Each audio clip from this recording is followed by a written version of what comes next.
दोस्तों, अगर आप भी अपने शौक ईएमआई पर पूरे करते हैं, कर्जा लेके लोन लेके पूरे करते हैं, तो सावधान हो जाइए, आप एक बहुत बड़े जाल में फंस सकते हैं, जो कि ज़िंदगी भर के लिए आपकी दिमाग की टेंशन बन जाएगी और आप खुल के जी नहीं पाएंगे। चैनल पे नए हो तो चैनल को सब्सक्राइब कर लो। आइए स्टार्ट करते हैं और आपको बताते हैं कि आखिर आप किस तरीके से इस जाल में फंसते हैं। मैंने बहुत सारी मतलब वीडियोस देखी हैं मनी मैटर्स की, जो कि अंकुर वारिकू के चैनल पे आती हैं। इसमें दिखाया जाता है किस तरीके से लोग फंस चुके हैं कर्जे के अंदर और क्या क्या रीजंस रहते हैं लोग फंस जाते हैं। तो आपको वो चीज़ें नहीं दोहरानी है, आपको नहीं फंसना है, क्योंकि ये ज़िंदगी बहुत छोटी है कि खुद गलती करके सीखना। किसी और की गलती से सीख लो तो वो ज़्यादा बेटर रहता है। तो मैं बताना चाहूँगा कि अगर आप 20s में हैं या कोई भी आपकी एज है, तो सबसे पहले तो ईएमआई से अपने शौक पूरे करने बंद कर दीजिए। कि मुझे कार लेनी है लेकिन मेरे पे 1 लाख रुपए है, लेकिन कार आती है 15 लाख की, तो मैं 1 या 2 लाख की डाउन पेमेंट करके 15 लाख की कार ले आया और मेरी सैलरी कुछ 50-60 हज़ार जो भी आती है। आप समझिए कि मान लीजिए आपके पास 15 लाख का कर्जा है, आपने कार ले रखी है। क्यों? कार आप 7-8 लाख की भी ले सकते थे, स्विफ्ट कार आ जाती है। लेकिन आपको अपने स्टैंडर्ड मेंटेन करना है, आपको सोसाइटी को दिखाना है। आपके घर में 4 ही लोग हैं, लेकिन तब भी आपने इस तरीके से गाड़ी ली और 15-20 लाख का कर्जा आप पे हो गया। अब आप जहाँ पे जॉब कर रहे हैं, वहाँ पर मैनेजर आपको परेशान करता है, वर्क प्रेशर इतना है, आपको लगता है कि मैं यार जॉब छोड़ दूँ, मुझसे नहीं हो रहा, मैं कहीं कुछ कर लूँ, मेरे से नहीं हो रहा ये काम। लेकिन आपने जो 15-20 लाख का कर्जा ले रखा है, वो आपको भरना है। और क्यों ले रखा है? कोई बेसिक नीड नहीं, जस्ट एक लग्जरी के लिए, लोगों को दिखाने के लिए कि मेरे पे एक बड़ी कार है। आपकी औकात है नहीं उस बड़ी कार की। आपके जेब में 1 लाख है, कार आप लेने चले 15-20 लाख की। तो अपनी औकात के हिसाब से चलिए, औकात के हिसाब से चलिए। भले आपको बुरा लग रहा हो, लेकिन ये सच है। अगर आपके जेब में 10 लाख हैं, आपको 12-13 लाख 14 लाख की कार लेनी है, वो एक अलग चीज़ है। 3-4 लाख का लोन ले सकते हैं आप, लेकिन 2 लाख लेके जा रहे हैं, 15 लाख की कार उठा ला रहे हैं, तो एक बहुत बड़ी गलती करते हैं आप। एक तो ये तरीका हो गया कि जो लोग ईएमआई पर अपने शौक पूरे करते हैं, फिर ऐसी जॉब, ऐसी नौकरियां उन्हें कंटिन्यू करनी पड़ती है जहाँ पे वो काम नहीं कर पा रहे, उन्हें बहुत परेशानी हो रही है, लेकिन वो छोड़ नहीं सकते क्योंकि घर के खर्चे और ईएमआई उनकी जानी होती है। और साल दर साल उसी जॉब में फंसे रह जाते हैं। और कभी तो ये भी हो जाता है कि कंपनी में झटके से निकाल दिया जाता है, कंपनी में लॉस हो गया, या वो प्रोजेक्ट बंद हो गया, या वो प्रोसेस रैम्प डाउन हो गया, तो आपको निकाल देते हैं। ऑल ऑफ सडन जिस कंपनी को आप 4-5 साल बड़ी लॉयल तरीके से दे रहे थे और सोच रहे थे मेरी जिंदगी तो यही है, इस कंपनी में ही मैं जॉब करूंगा, लेकिन कंपनी अचानक से आपके पीछे से एक लात देती है और कहती चल निकल मेरी कंपनी से। तो आप इतने बड़े सदमे में आते हैं कि यार मेरी ईएमआई जानी है, मेरे बच्चों की फीस है, मेरे बीवी के खर्चे हैं, मेरे घर के खर्चे हैं, खाने पीने के खर्चे हैं, अभी कैसे मैनेज होंगे। वो एक बात अलग है कि आपको जॉब करनी चाहिए या कुछ और करना चाहिए साइड बाय साइड, उसके लिए अलग से एक वीडियो बना रखी है मैंने, वो जाके आप देख सकते हैं, मैं आई बटन में दे दूंगा वीडियो। लेकिन बात यहाँ पे करने की लोन की, लोन जब लेते हैं तो आप इस तरीके से जॉब में फंस जाते हैं और वो लोन पे इंटरेस्ट बहुत ज़्यादा होता है। बहुत बार तो इतना होता है कि आप भरते रहते लोन, लेकिन आप इंटरेस्ट ही भर रहे हैं, प्रिंसिपल तो कम हो ही नहीं रहा है। 2 साल बाद जब भरते भरते आप देखते हैं कि अरे यार लोन तो उतना ही है, तो मैं क्या कर रहा हूँ, तो आप बस इंटरेस्ट भर रहे हैं। और दूसरी गलती जो लोग करते हैं, जो कि मैंने देखी है कि, और मोस्टली लोग भी करते हैं, कि एक लोन को चुकाने के लिए दूसरा लोन ले लेते हैं। मान लीजिए आपने 20-30 हज़ार का 1-2 लाख 4 लाख का लोन लिया, ठीक है, किसी एक क्रेडिट कार्ड से ले लिया। मान लीजिए आपकी सैलरी बहुत अच्छी है, आपके क्रेडिट कार्ड पे बहुत तगड़ी लिमिट मिल रखी है। फिर उसके बाद क्या होता है? उसके बाद क्या होता है, क्योंकि आपने अपनी औकात से ज़्यादा पैसा खर्च कर लिया, आपकी सैलरी 40-50 हज़ार है, 60 हज़ार है, लेकिन आपने उससे 1 लाख खर्च कर लिया, ये जानते हुए भी कि वो पैसा आपका नहीं है, आपने खर्च कर लिया, लेकिन फिर आप उसे भर नहीं पाते, क्योंकि जब सैलरी आती है तो घर के खर्चे भी होते हैं। आप पूरा तो पैसा क्रेडिट कार्ड के बिल में नहीं डाल पाएंगे। फिर उसके बाद आपको जो बचा हुआ अमाउंट है या जो भी अमाउंट है, ईएमआई में कन्वर्ट करना होता है। और क्रेडिट कार्ड का इंटरेस्ट 30 से 35% लगता है, जो कि सबसे ज़्यादा इंटरेस्ट होता है। सबसे ज़्यादा बुरा लोन होता है क्रेडिट कार्ड के थ्रू जो आप ईएमआई कन्वर्ट करते हैं, सबसे बुरा। सबसे बुरा लोन में बात करें तो पर्सनल लोन होता है, जिसमें कि 14-15%, 20% तक भी यहाँ पे आपका इंटरेस्ट लगता है। लेकिन उससे भी बुरा 35-40% वाला क्रेडिट कार्ड का लोन होता है। अगर आपको कभी लोन लेना ही है, होम लोन वगैरह लेना है, तो वो एक बात अलग है, उस पर 8-9%, 10% पे आपको लोन मिल जाता है। वो भी अगर आपको लगता है कि वो घर आपको लेना आपकी एक नीड है, ऐसा नहीं कि मुझे एक बड़ा घर लेना है, मुझे किसी को दिखाना है। ठीक है, तो इस तरीके से मैं बता रहा हूँ कि ये जो दो तरीके आजकल बहुत चल रहे हैं, बहुत ज़्यादा चल रहे हैं, जिससे लोग लोन में इतना फंसते जा रहे हैं। 5 लाख का लोन उनका कब 10 लाख, 15 लाख, 20 लाख हो जा रहा है, और वो इतने ज़्यादा परेशान हो गए ज़िंदगी से, बहुत से लोग तो सुसाइड भी कर लेते हैं। आप समझ रहे हैं?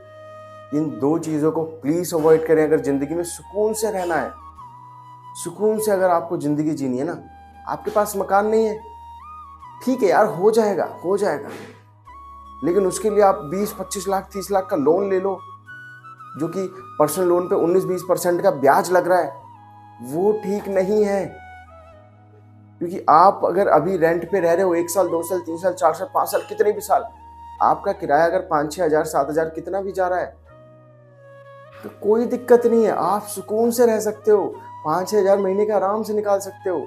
लेकिन जब आप लोन लोगे, आपके दिमाग पे टेंशन रहेगी, और जितना आपका यहाँ किराया जा रहा है उससे ज़्यादा तो आपका इंटरेस्ट जा रहा होगा उसका। पैसे इकट्ठे कीजिए।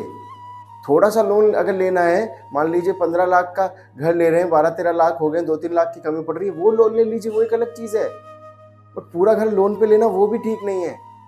तो ईएमआई पर ज़िंदगी जीना छोड़िए, अदरवाइज आप इस तरीके से लूप में फंसते जाते हैं, इस तरीके से लूप में फंसते जाते हैं कि आप समझ भी नहीं सकते। अब आप इसके अलावा कर क्या सकते हैं? इसके अलावा आप सेकेंड हैंड चीज़ें ले सकते हैं।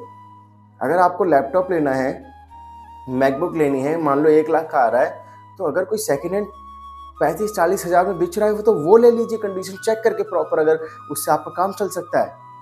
उस 1 लाख की मैकबुक लेने का आपकी औकात नहीं है, अगर स्टेटस नहीं है, मैं औकात से माइंड मत कीजिएगा, लेकिन ये एग्जांपल मैं खुद के लिए बता रहा हूँ, तो हमें 35,000 वाला हम सेकेंड हैंड ले सकते हैं, और चेक करना है कि आखिर इससे हमारा काम चल जाएगा या नहीं चल जाएगा। अगर 1 लाख हमारे पास पैसे नहीं है, 30-40 हज़ार है, 50 हज़ार है, 50 हज़ार दे के हम जो ईएमआई कन्वर्ट करेंगे, 50 हज़ार की ईएमआई हो जाएगी, उस पर ब्याज लगेगा हमेशा, महीने महीने ईएमआई की टेंशन रहेगी माइंड में। उससे बढ़िया एक सेकेंड हैंड ले लेते ना। कार लेनी है आपको, तो कार आप 9-10 लाख की नॉर्मल आ जाती है, स्विफ्ट कार आ जाती है, कोई सी कार आ जाती है, तो आप 3-4 साल पुरानी कार बहुत एरिया में बिकती रहती है अभी, 4-4 लाख, 3-3 लाख की गाड़ियाँ मिल जाती हैं, जो कि बस 3-4 साल, 5 साल चली हुई है, और अभी भी उसके 10 साल बचे हुए हैं। तो आप 10-12 लाख की गाड़ी लोन पे लेना चाहेंगे, या जस्ट 3-4 लाख में गाड़ी पूरी लेना चाहेंगे, और जिसके बाद आपके माइंड में एक भी ईएमआई की टेंशन नहीं रहेगी। मैं ये नहीं कह रहा कि सेकेंड हैंड चीज़ें ही लेनी चाहिए, लेकिन अगर आपके पास पैसा कम है तो सेकेंड हैंड चीज़ें लीजिए। लोगों को दिखाने के लिए मत लीजिए कि मैंने नया लिया है, ये देखिए मैंने ये कर दिया, ये कर दिया, लेकिन आपको भी अपने मन के अंदर पता है कि आपने वो सारी चीज़ें ईएमआई पर लाई हैं, वो आपका पैसा नहीं है, ज़िंदगी भर आप फंस चुके हैं, ईएमआई पे करेंगे, एक ऐसी जॉब करनी पड़ेगी जहाँ पे आप काम नहीं करना चाहते। तो मेक श्योर करें, चीज़ों को ईएमआई पर लेना अवॉइड करें, मत लें जब तक आपकी औकात नहीं हो रही, जब तक आपके पास पैसे नहीं हो रहे, मत लें ईएमआई पर आप। और एक लोन को चुकाने के लिए दूसरा लोन मत लें, क्योंकि जब आप एक लोन चुकाते हैं, एक लोन का अमाउंट है, उस पर मान लीजिए क्रेडिट कार्ड का ही, आपने बहुत से लोग मैंने देखा है आजकल क्रेडिट कार्ड से इतना इतना ज़्यादा लोन ले लेते हैं, 35-40% ब्याज लग रहा है, और वो मान लीजिए वो ब्याज लग के 50 हज़ार हो चुका है। ठीक है, अब उसकी बिल पेमेंट की डेट आ गई, अब आपने सोचा यार मेरा दूसरा क्रेडिट कार्ड है, उससे कर देता हूँ, मेरे पास तो पैसे है नहीं, तो आपने उस क्रेडिट कार्ड से यहाँ पे जो 40 या 25 हज़ार जो भी था, जो मिला के ब्याज मिला के 50 हज़ार टोटल हो रहा था, उस क्रेडिट कार्ड से 50 हज़ार लेके इसमें भर दिए। ठीक है भाई साहब, 1 महीने के लिए आपकी टेंशन टल गई, लेकिन वहाँ जो 50 हज़ार लिए उस पर भी तो 30-40% टैक्स लग गया। अब उसके जब भरोगे तो वो आपकी अभी है नहीं आपके पास उतने पैसे, उसे भी ईएमआई पे कन्वर्ट कर दोगे, तो यहाँ तो इंटरेस्ट पे ही किया आपने उस पैसों से, अब उस पे भी इंटरेस्ट पे कर रहे हैं, तो अमाउंट बढ़ता जा रहा है, घट नहीं रहा है। एक लोन को चुकाने के लिए कभी भी दूसरा लोन मत लीजिए, ईएमआई पर चीजें मत लीजिए। अगर ले सकते हैं तो वेट कर लीजिए, या अगर नीड है तो ही लेनी चाहिए। शोबाजी के लिए मत लीजिए, वरना बहुत पछताएंगे, जिंदगी भर पछताएंगे। ऐसे ऐसे लोग देख चुका हूँ, 50-55 हज़ार सैलरी है, महीने का खर्चा 1.5 लाख है, क्योंकि जो पिछली कुछ पास्ट में गलतियां करी हैं उसकी ईएमआईज जो आती हैं आज, क्रेडिट कार्ड के बिल, ये पर्सनल लोन के बिल, 2-2 क्रेडिट कार्ड के बिल आ रहे हैं, मतलब कि ईएमआईज आ रही हैं, और सब कुछ मिला के सैलरी तो मेरी 50-55 है, लेकिन हर साल मतलब हर महीने में 1 लाख या 1.5 लाख रुपये भरना पड़ रहा है, मम्मी पापा से लेके, अपनी बीवी से लेके, अपने भाई बहनों से लेके।